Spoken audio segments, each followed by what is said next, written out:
Estamos iniciando mais um estudo do livro O Evangelho segundo o Espiritismo, capítulo 1, Não vim destruir a lei, no parágrafo que fala sobre o Cristo. E nesse texto, ele fala sobre o papel de Jesus e sua relação com a lei divina. Ele começa explicando que Jesus não veio para acabar com a lei de Deus, mas sim para dar a ela o verdadeiro sentido, desenvolvendo-a e adaptando-a ao entendimento das pessoas da época. O que importa, segundo Jesus, é o princípio dos deveres para com Deus e com o próximo, que é a base de tudo o que ele ensinou. O texto também diferencia a lei de Deus das leis de Moisés. Jesus não descartou completamente as leis mosaicas, mas as modificou profundamente, tanto na forma quanto no conteúdo. Ele combateu o apego excessivo às práticas externas e às interpretações erradas, resumindo tudo em um único mandamento: amar a Deus acima de todas as coisas e ao próximo como a si mesmo. Com isso, ele quis dizer que toda a lei e os ensinamentos dos profetas se resumem a esses princípios fundamentais, princípios de amor. Além disso, o texto explica que Jesus veio para mostrar que a verdadeira vida não é apenas essa que vivemos aqui na Terra, mas sim a vida espiritual no reino dos céus. Ele veio ensinar o caminho para chegar lá. Como podemos nos reconciliar com Deus e como podemos sentir que esse caminho já está acontecendo em nossas vidas, enquanto caminhamos para o nosso destino final. Um ponto importante é que Jesus não explicou tudo de forma clara e direta. Ele lançou as sementes de muitas verdades que na época as pessoas ainda não conseguiam entender completamente. Ele falou sobre diversos assuntos, mas de forma implícita, deixando um sentido oculto em suas palavras. Para entender o que ele realmente queria dizer, era necessário que novas ideias e novos conhecimentos surgissem, dando a chave para a compreensão. Essas novas ideias só poderiam aparecer quando a humanidade estivesse mais madura, com o avanço do conhecimento. A ciência, nesse sentido, tem um papel fundamental, contribuindo para o desenvolvimento dessas ideias. Era preciso dar tempo para que a ciência progredisse e a humanidade pudesse entender melhor os ensinamentos de Jesus. Em outras palavras, Jesus plantou as sementes e o tempo e o avanço do conhecimento impulsionado pela ciência fariam com que germinassem e florescessem, trazendo a compreensão completa de seus ensinamentos. Jesus não veio destruir a lei, isto é, a lei de Deus.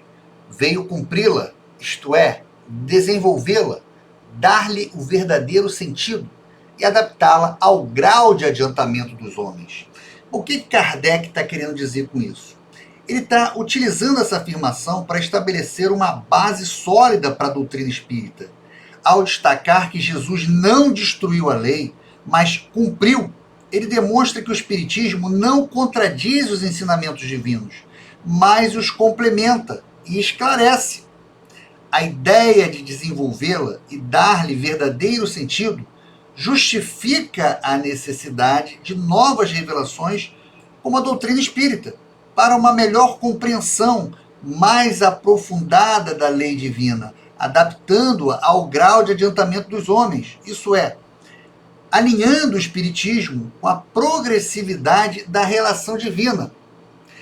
Podemos imaginar que a lei de Deus seja como um manual de boas práticas para a vida, cheio de princípios importantes sobre como amar e respeitar a Deus e uns aos outros. Só que, ao longo do tempo, as pessoas foram interpretando esse manual de várias maneiras, algumas vezes até distorcendo o seu verdadeiro sentido. Aí chega Jesus, ele não veio rasgar o manual, né, jogar fora, jogar no lixo. Pelo contrário, ele veio mostrar como usar esse manual de forma correta, explicar o que cada parte realmente significa e tornar tudo mais fácil de entender para as pessoas daquela época. Por isso é que nos depara nessa lei o princípio dos deveres para com Deus e para com o próximo, base da sua doutrina. Então, nesse trecho, reforça a centralidade da moral da mensagem de Jesus e, consequentemente, do Espiritismo. Kardec enfatiza que os deveres para com Deus, amor, adoração, reconhecimento de sua soberania, e para com o próximo, caridade, benevolência, perdão, são a base da doutrina cristã e, por extensão, da doutrina espírita. Ao inserir essa frase, Kardec busca demonstrar a consonância entre o Evangelho e o Espiritismo, ambos centrados na moralidade e no amor. Fazendo uma analogia, imagine uma casa. Os alicerces dessa casa são o amor a Deus e o amor ao próximo. As paredes, o telhado, a janela são os outros ensinamentos de Jesus, que se apoiam nesses alicerces. Sem esses alicerces, a casa não se sustenta. Da mesma forma, sem o amor a Deus e o amor ao próximo, os ensinamentos de Jesus perdem o sentido. Quanto às leis de Moisés, propriamente ditas, ele, ao contrário, as modificou profundamente, quer na substância, quer na forma, combatendo constantemente o abuso das práticas exteriores e as falsas interpretações. Por mais radical reforma, não podia fazê-las passar do que as reduzindo a esta única prescrição: amar a Deus acima de todas as coisas e ao próximo como a si mesmo. E acrescentando: aí estão a lei toda e os profetas. Veja que nessa passagem é crucial para entender a posição de Kardec. Ele demonstra que Jesus priorizou a essência da lei, o amor, sobre as formalidades e os rituais exteriores. Ao citar a redução da lei ao mandamento do amor, Kardec justifica a ênfase do Espiritismo na moral, na reforma íntima e em detrimento de práticas externas. O Espiritismo, assim como Jesus, busca a transformação interior do indivíduo, baseada no amor e na caridade. A frase "aí estão a lei toda e os profetas" serve para mostrar que Jesus resumiu toda a escritura hebraica neste mandamento, um princípio que o Espiritismo abraça.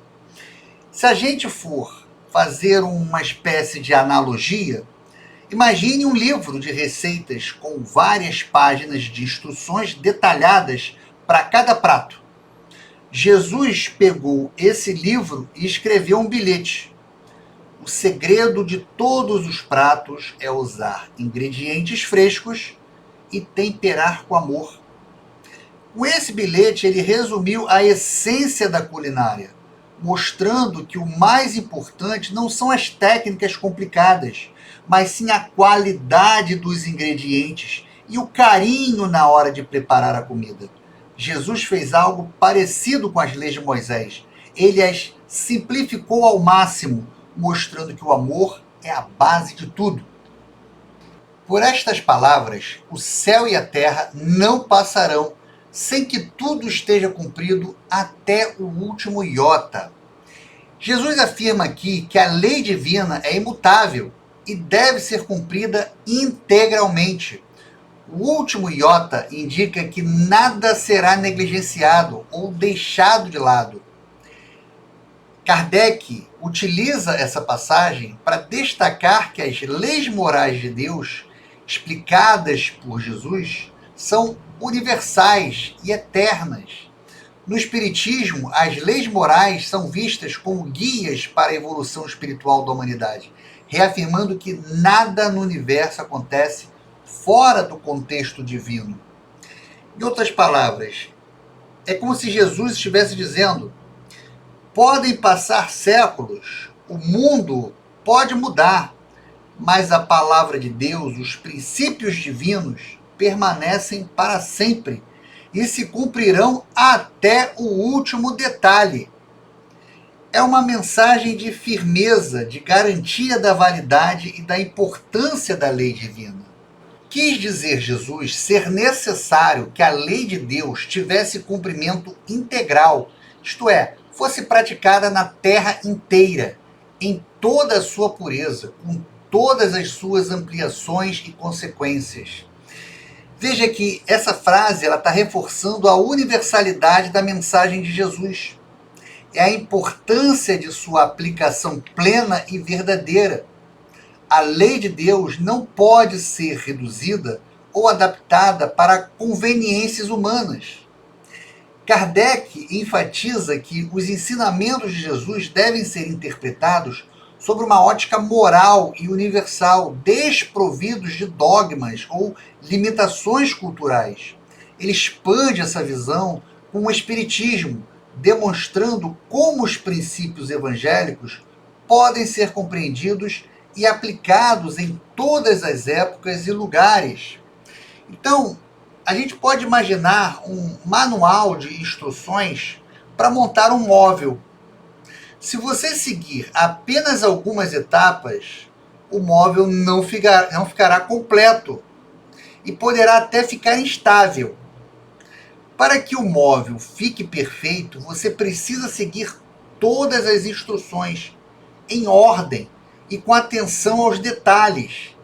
Da mesma forma, Jesus ensinou que, para viver uma vida plena e em harmonia com Deus, é necessário seguir a lei divina integralmente, sem deixar nada de fora. Efetivamente, de que serviria haver sido promulgada aquela lei se ela devesse constituir privilégio de alguns homens, ou sequer de um único povo? Então veja que aqui questiona-se a utilidade de uma lei que estava restrita a um grupo específico. O sentido universal das leis divinas é reafirmado.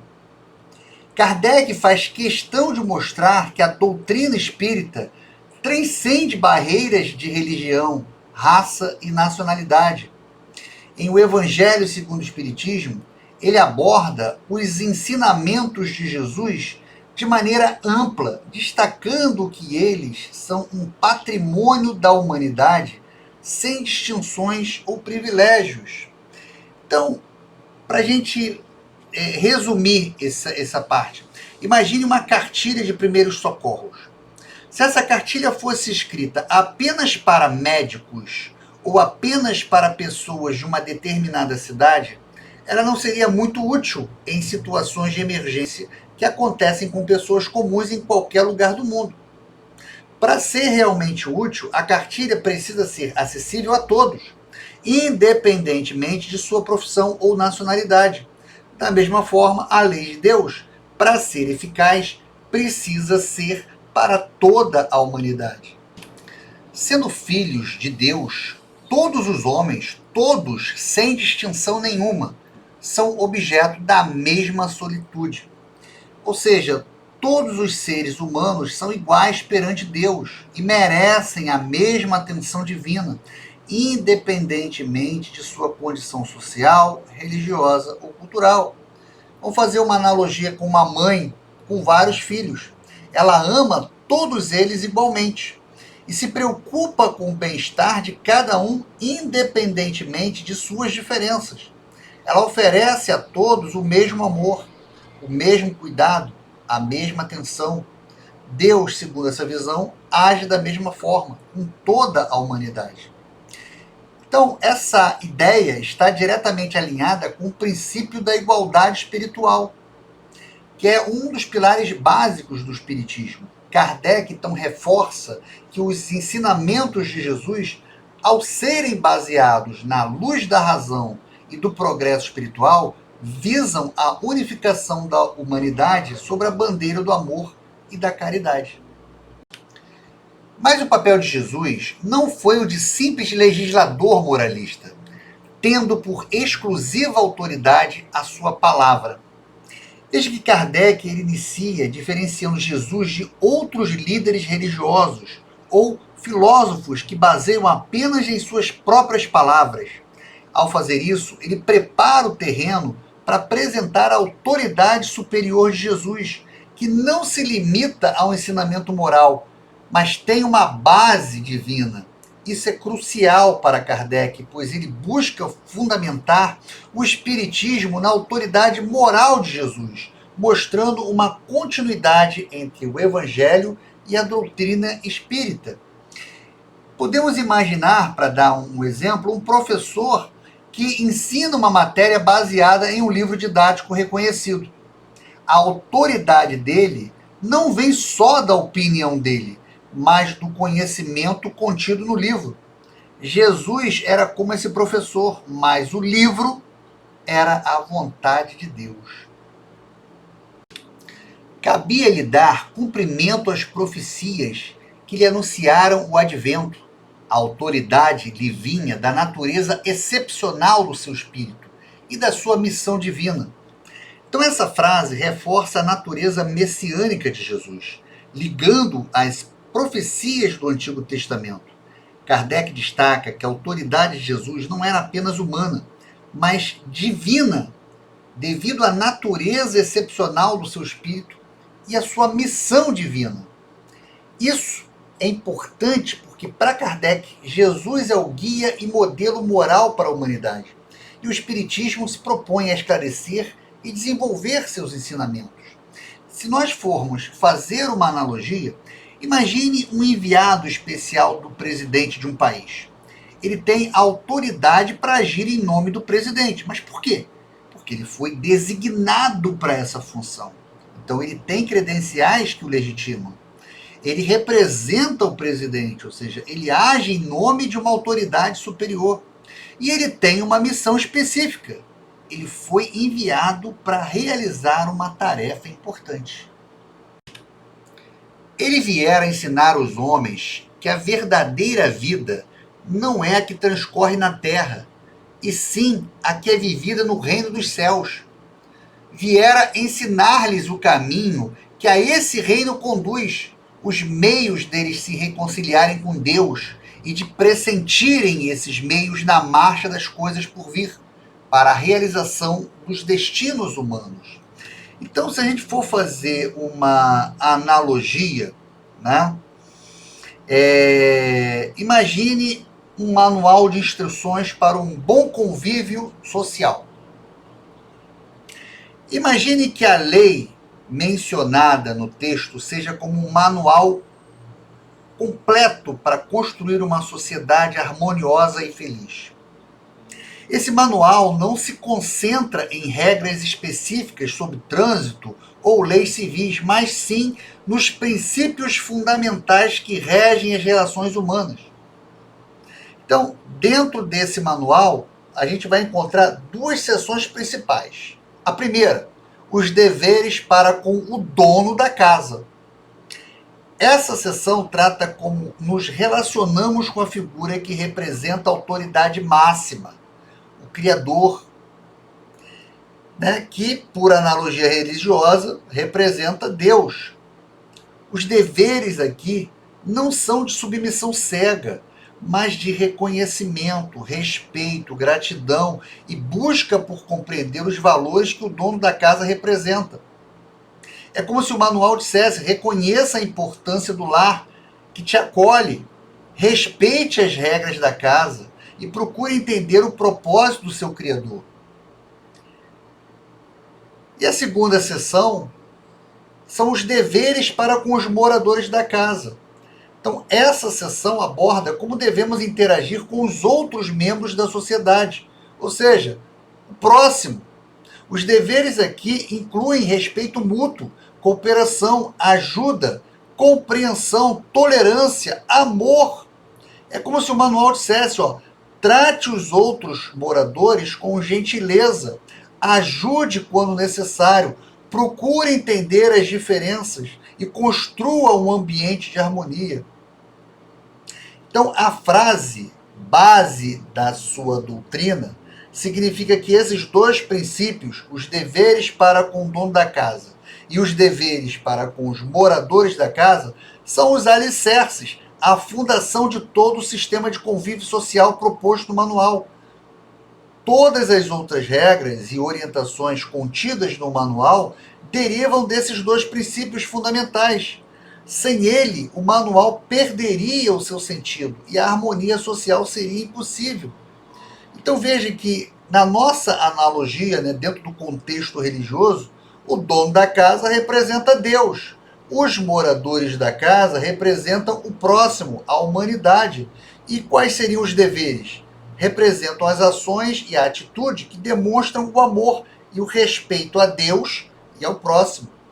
E assim como o manual de instruções para um bom convívio social precisa ter como base o respeito ao dono da casa e aos outros moradores.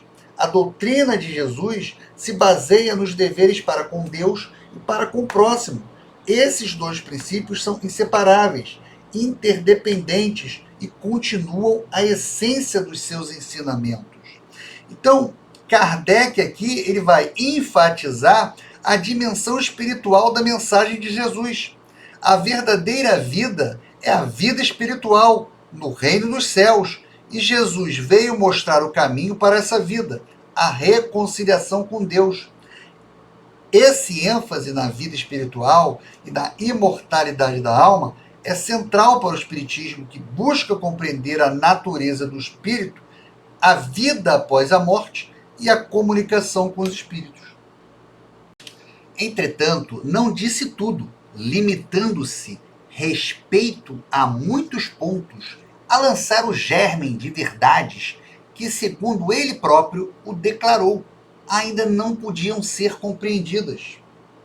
Então veja que esta frase é fundamental para a argumentação de Kardec. Ele reconhece que Jesus não revelou todos os detalhes sobre a vida espiritual e outros temas, mas lançou o germen, a semente da verdade, que seriam compreendidas posteriormente. Essa ideia de uma revelação progressiva justifica o surgimento do Espiritismo como um complemento aos ensinamentos de Jesus, trazendo novas luzes sobre questões que permaneceram obscuras na época. Então, uma analogia que ilustra bem a ideia de Jesus de lançar os germes da verdade que ainda não podiam ser compreendidas é de um professor que tenta ensinar conceitos complexos para crianças pequenas. Imagine um professor de física tentando explicar a teoria da relatividade para alunos do ensino fundamental. As crianças, com seu conhecimento limitado de matemática e física básica, não conseguiriam absorver todos os detalhes e nuances da teoria. O professor, então, adota algumas estratégias diferentes. Ele não pode explicar tudo. O professor não entra em equações complexas ou conceitos abstratos. Ele explica ao máximo, usando analogias e exemplos do dia a dia. Ele lança sementes de conhecimento. O professor ele vai introduzir conceitos básicos, intuitivos, que mais tarde servirão de base para o entendimento da teoria da relatividade. Por exemplo, ele pode falar sobre como o tempo pode passar de forma diferente dependendo da velocidade, usando o exemplo de um carro que viaja muito rápido. As crianças não compreendem totalmente naquele momento. Elas não entendem a teoria da relatividade em si, mas absorvem as sementes plantadas pelo professor. Elas entendem que o tempo não é absoluto e que a velocidade pode influenciá-lo. Mais tarde, com mais conhecimento, as sementes germinam. Anos depois, quando essas crianças estiverem no ensino médio ou na faculdade, com o conhecimento mais aprofundado de matemática e física, elas poderão revisitar esses conceitos iniciais e finalmente compreender a teoria da relatividade em sua totalidade. As sementes plantadas pelo professor germinaram e floresceram, permitindo a compreensão completa. Então veja que, aplicando a analogia ao conteúdo religioso, Jesus representa o professor. Os ensinamentos de Jesus representam a teoria da relatividade. As pessoas da época de Jesus representam as crianças do ensino fundamental. Os germes da verdade representam os conceitos básicos e intuitivos introduzidos por Jesus. E o desenvolvimento do conhecimento humano, incluindo a doutrina espírita, representa o amadurecimento das crianças e o aprofundamento de seus estudos. Assim como o professor planta sementes de conhecimento que serão compreendidos mais tarde, Jesus lançou germes de verdade que só poderiam ser plenamente compreendidas com o tempo à medida que a humanidade evoluísse intelectualmente e moralmente. A doutrina espírita, segundo essa visão, surge como um instrumento para ajudar a humanidade a compreender esses germes, trazendo novas luzes e esclarecimentos sobre os ensinamentos de Jesus. Falou de tudo, mas em termos mais ou menos implícitos, para ser aprendido o sentido oculto de algumas palavras suas. Mister se fazia que novas ideias e novos conhecimentos lhe trouxessem a chave indispensável, ideias que, porém, não podiam surgir antes que o espírito humano houvesse alcançado um certo grau de amadurecimento.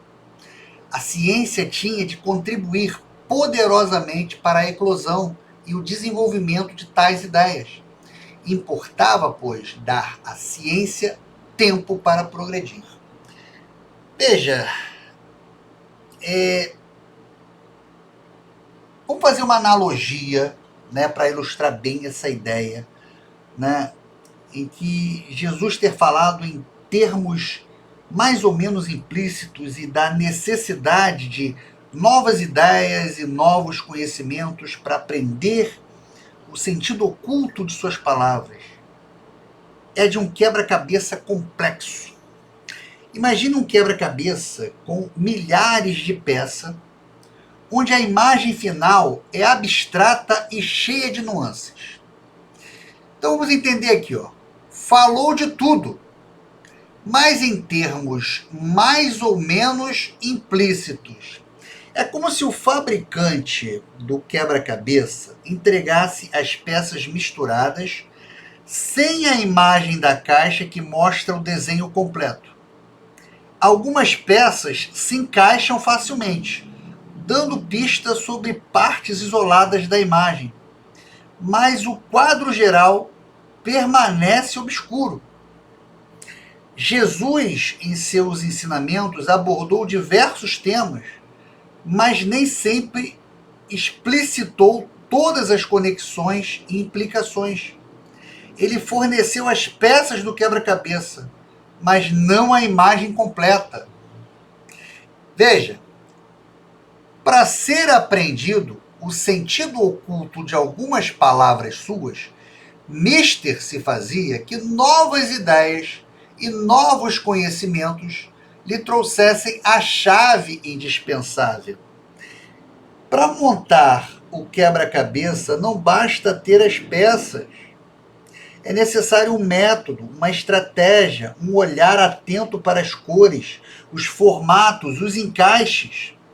Da mesma forma, para compreender o sentido oculto das palavras de Jesus, seriam necessárias novas ideias e conhecimentos que servissem como chave para decifrar o enigma. Essas chaves seriam como ferramentas que nos ajudam a conectar as peças e a fornecer imagem completa.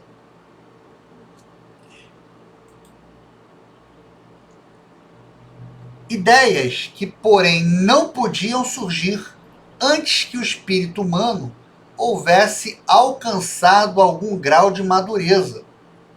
A ciência tinha de contribuir poderosamente para a eclosão e o desenvolvimento de tais ideias. Importava, pois, dar à ciência tempo para progredir. Então, o quebra-cabeça não pode ser montado por uma criança que ainda não desenvolveu suas habilidades de raciocínio lógico e percepção visual. É necessário um certo grau de maturidade cognitiva para compreender a complexidade da imagem e encontrar os encaixes corretos. Da mesma forma, o entendimento profundo dos ensinamentos de Jesus dependia do amadurecimento do espírito humano, ou seja, do desenvolvimento da inteligência, da moralidade e da capacidade de compreensão da humanidade. A ciência como suas descobertas e avanços, contribui poderosamente para esse amadurecimento, fornecendo novas perspectivas e ferramentas de análise. É como se a ciência fornecesse novas lentes que nos ajudam a enxergar os detalhes da peça do quebra-cabeça com mais clareza. Então veja que o quebra-cabeça ele está representando a totalidade dos ensinamentos de Jesus e os mistérios da vida espiritual. As peças representam as palavras e as parábolas de Jesus. A imagem da caixa representa o entendimento completo e profundo desses ensinamentos. As novas ideias de conhecimento representam o progresso da ciência, da filosofia, da revelação espiritual, como a doutrina espírita, que serve como chave para a compreensão. O grau de madureza do espírito humano representa a evolução intelectual e moral da humanidade. Então, Kardec ele argumenta que o entendimento completo dos ensinamentos de Jesus dependia do avanço do conhecimento humano, especialmente da ciência. O espiritismo, para Kardec, surge nesse contexto de progresso científico, trazendo a chave indispensável para decifrar os ensinamentos implícitos de Jesus. A ciência, portanto, não é vista como inimiga da fé, mas como um instrumento para a compreensão mais profunda da verdade.